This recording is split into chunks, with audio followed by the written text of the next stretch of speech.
Assalamualaikum warahmatullahi wabarakatuh Pakcik. Nama saya tanya Pak, nama Pakcik apa? Nazri bin Salim. Okey. Ini saya nak temu bual Pakcik. Ya. Jadi soalan pertama saya nak tanya, tugasan Pakcik kat sekolah ni sebagai pengawas sekolah ni buat apa? Selia kawasan, jaga keluar masuk pelawat, jaga pelajar-pelajar yang untuk keluar masuk sekolah. Jadi keselamatan semua kawasan pagar sekolah ni semua kami kontrol. Itu je. Okey, baik.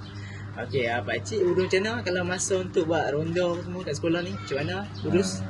Urus macam kami 2 orang. Okey, seorang pantau di sini, seorang 2 jam sekali akan kunci point.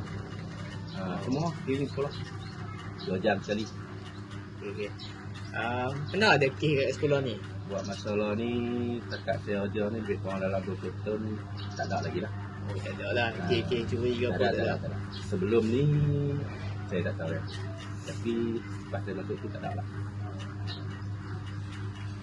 Okay, ada sistem lawat apa semua kena isi buku lah, rekod lah. Ada ni rekod eh.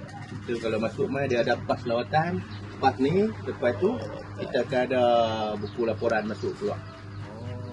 Mesti kalau pelawat mana-mana pun kerana jabatan sekalipun PPD dia akan roti dia tulis laporan sini dulu masuk keluar masuk dia ada sini semua dah. Sini yang kita buat.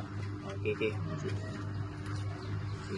Tak apa Cik, saya rasa pada situ saya sampai situ saja. Ya. Terima kasih Cik. Ya sama.